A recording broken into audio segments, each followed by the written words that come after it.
Absolutely everyone wants to know how to make their influencer marketing work. The only issue is there's a lot of lies out there. There's a lot of misinformation and there's a lot of people making it seem way easier than it actually is. We're experiencing a massive technological shift in how influencer marketing works. Platforms like TikTok Shops have completely changed the game, allowing creators to directly monetize their influence using affiliate commissions and giving brands unprecedented access to their audience. So in today's video, I'm going to break down the biggest misconceptions about influencer marketing and give you the actual truth, the stuff that works, not all of the garbage that most experts are trying to sell you. I've had almost 10 years experience in influencer marketing. My first real job was actually seeding watch products to influencers in the early stages of Instagram. Since those early days of Instagram, I've done so much on the influencer side. I spent millions of dollars paying influencers for my own 9-figure brand. I've even worked as somewhat an influencer for brands like Optus. I've also seen thousands of dollars wasted on campaigns that delivered zero return on investment for brands that I mentor. You see, the difference between success and failure isn't about how much money you spend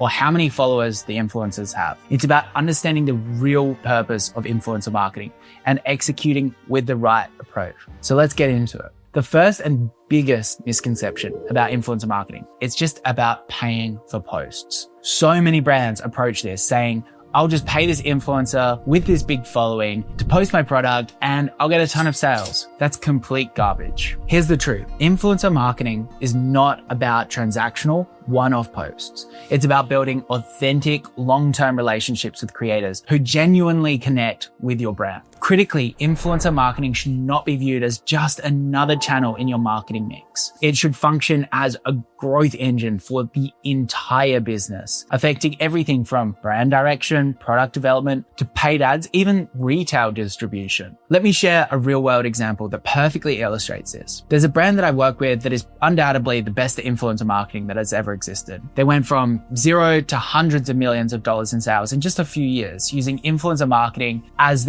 undoubtedly their primary growth engine. What makes their story remarkable is how they leverage TikTok Shops as the backbone of their strategy by having their creators post directly to TikTok Shops with affiliate links. Their most successful creators are posting multiple pieces of content daily to TikTok Shops, and they're also pushing a ton of traffic to their Shopify store using affiliate links. The founder of this brand always talks about them having to create a family where their content creators know the vision and are going in the same direction to make that entire vision work. They have an army of people that think like him and know exactly where the business is going. This philosophy is central to understanding modern influencer marketing. This brand doesn't just pay creators to post. They've created a community of thousands of brand ambassadors who genuinely believe in the product and mission. They started with just a small group of creators, but treated them as genuine partners rather than just paid promoters. The creators aren't just posting about the product. They're integrating it into their actual lifestyle content. They're creating authentic stories about how the product fits into their lives. They're even doing things like responding to comments. And most importantly, they're generating genuine word of mouth that traditional advertising simply can't buy. One of the genius parts about their strategy is they pay commission on both channels. So if your content converts on TikTok Shops, you get a commission. If the brand takes that content and runs it also on Facebook and that converts, you'll get commission there. You'll also get commission on the Shopify store as well, using affiliate links there. This creates perfect alignment between creator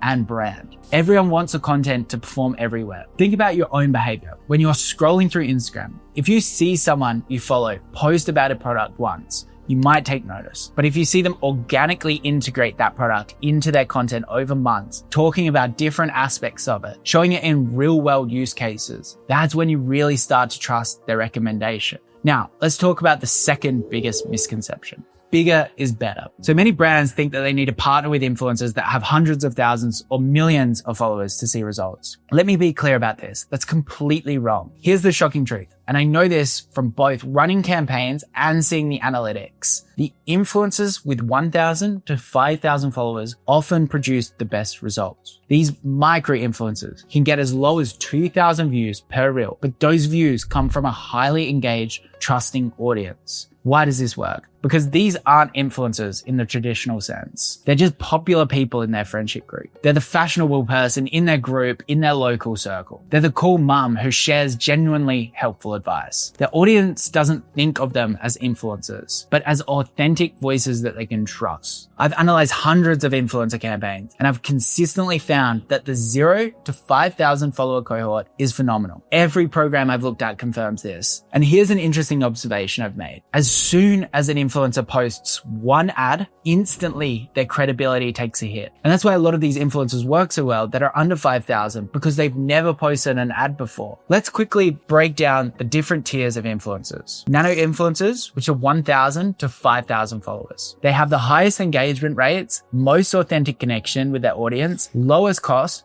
but limited reach individually. Micro influencers, 5,000 to 100,000 followers. Still good engagement, more professional content, moderate cost, broader reach. Macro influencers, 100,000 to 1 million followers. Wider audience reach, more polished content, higher cost, but typically lower engagement rates. They are probably a waste of money for small brands. And then we've got celebrity influencers. 1 million plus followers. Massive reach, but lowest engagement rates for the ads. Highest cost. These are best for brand awareness rather than conversion. They are also probably a waste of money for most brands. So how do we find these micro influencers? There are several approaches. The first is using manual searches, using Instagram, TikTok, or YouTube search. This is definitely the best method. You might be thinking, why don't you use one of these paid tools that say that they have lots of creators? This is because as soon as a creator goes on one of those paid discovery tools, they often lose their effectiveness due to posting too much. Doing the manual search on the platforms themselves takes the most time but gives you the most control. If you want, there are a few tools out there like Shopify collabs. There's this new one on TikTok. I'm not sponsored by them, but it's Yuka AI for TikTok shops outreach. But honestly, I don't think you need a tool. Just go to the search, look up certain keywords for, let's say you're selling a mum product,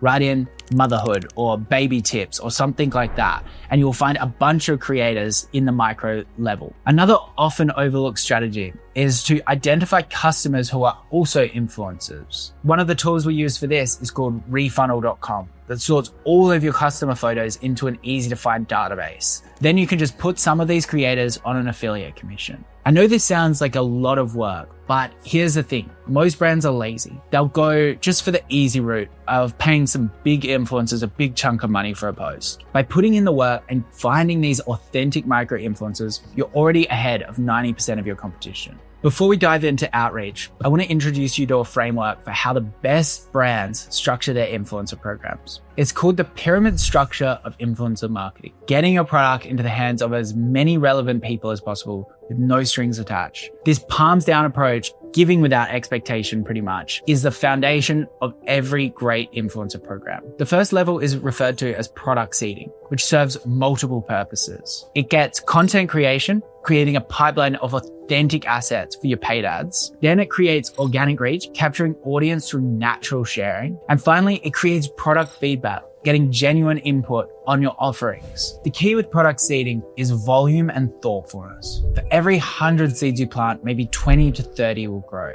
but those that do will become invaluable. I'll explain exactly how to do product seeding outreach in a second, but one thing to really note is it is often best to give these influencers an affiliate commission via something like the app Social Snowball. Once you've identified people who genuinely connect with your product through seeding, you can move to occasional paid activations. These aren't random influencers. They're people that have already demonstrated authentic enthusiasm for your brand. These activations are typically tied to a specific moment, such as product launches, sales events, are one-off arrangements rather than ongoing commitments, and focused on immediate results and revenue generation. This may sound extreme, but it's how you can generate 200 creative assets monthly from just 20 creators when they first start. These assets can be tested across platforms to find winning combinations. You might up the affiliate commissions for these creators as well. At the very top of the pyramid is your primary brand ambassadors. This is the face that represents your brand at the highest level. This might be a celebrity or industry leader who embodies your brand values and has significant influence in your space. You might not need these people until you're doing over 8 figures. This partnership could involve major investment, integration with retail and PR strategies. You might even create dedicated product development for the influencer. Our next major misconception is about the outreach process itself. Many brands think that mass generic outreach is the best way to go. Just blast templates to hundreds of influencers and see who replies. Let me tell you right now, that approach is garbage. Our lead daily mentor coach, who's an influencer, always gets a lot of influencer outreach. And every time that a brand sends her exact Instagram name with the emoji in her name, she knows that they've clearly just done a mail scrape, all of her details, and are sending this cookie cutter response to everyone. Immediately, she'll just delete that email. By contrast, she always talks about the brands that talk about the content they really like that she posts all the time and how they could work together. As soon as there's that personalized response, she always replies. And she's not alone. This is how most influencers work. The key is being upfront with everything, like specifics. They shouldn't have to filter through and find information. It should be like what is expected, timelines, usage, all of that kind of stuff should be really upfront in the conversation. So how should you approach this? If you're just starting out, I recommend you go a very personal first email, then scale with automation when you know what's working. Here's the approach. For brands just starting out, start with gifting, not paid offers. Send product with no strings attached, but make it clear you'd love to see content if they enjoy the product. This is called seeding. Offer them an affiliate code if they want it in the outreach. Personalize your outreach as much as you can. Reference specific content that you've watched that you enjoyed on their page. Show that you've actually taken the time to understand their work. Be clear about expectations from the beginning. Don't make creators dig through multiple emails to understand what you're looking for. And always reach out through email when possible. Now, here's a tip. Influencers' emails are often bombarded. Same with their DMs. You do want to send an email and you also want to send a DM. And when possible, you want to send a voice note because they can't preview that voice note and they'll have to actually listen and hear from you. You can have the founder or CEO be the one to reach out initially, especially to those of higher value influencers. A personal message could be as simple as, hey, I really love your content and I'd love to send you something. No strings attached. If you like it, post about it for us. And I can give you an affiliate code if that's something that you're interested in. A simple voice note like that from the founder goes a long way. I recommend starting with at least 50 personalized, thoughtful outreach attempts this way. This will help you understand what resonates with the influencers and what doesn't, even what type of influencers you should be contacting. Then once you've learned what works, you can start automating. Use email warming tools to gradually increase your sending capacity without triggering spam filters. Then create segmented outreach templates based on influencer types, but still include personalization fields. Also, set up automated Instagram DM sequences that can be triggered after the email contact, so you have 2 points of contact. Use tools that can also automatically follow up after a certain amount of days if there's no response. And remember that this is a numbers game. For every 300 people that you outreach to, you might get 60 positive responses, 20 decent posts, and 4 or 5 posts that absolutely crush it. Don't be discouraged by the conversion rate. That's just normal and expected. So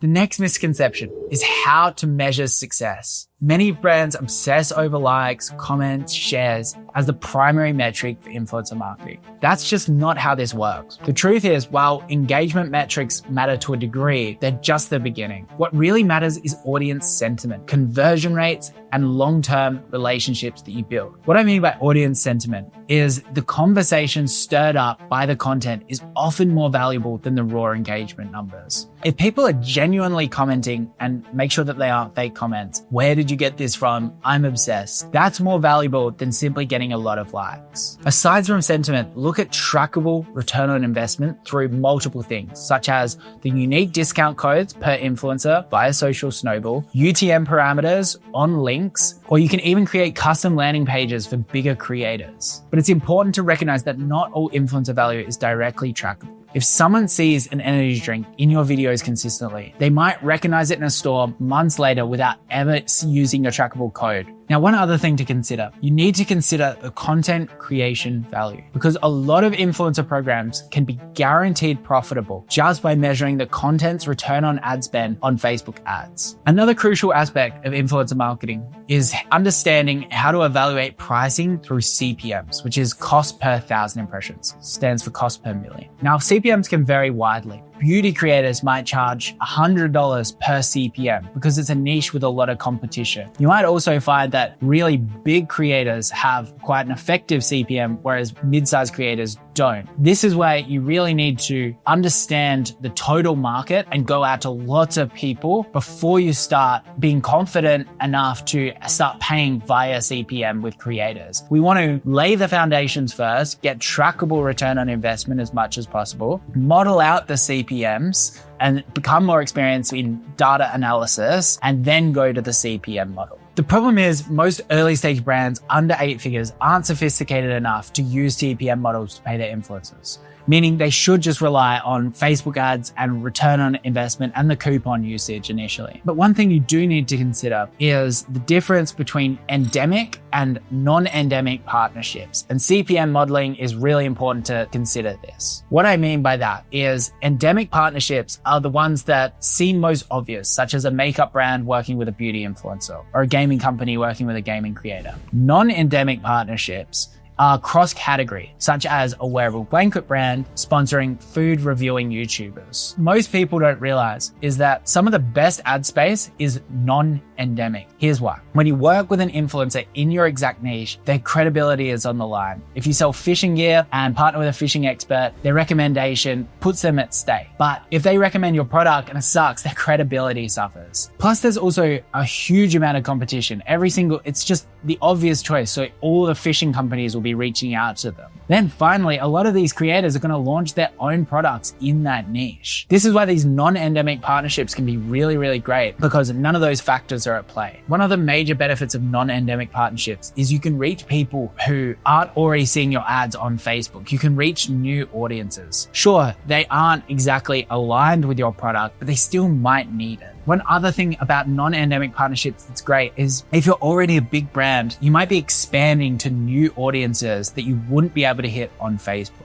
If you're still struggling to grow your business after watching this video, go check out our e-commerce compounding formula video that we just shot. It should be on the screen now. If not, I'll put it in the bio.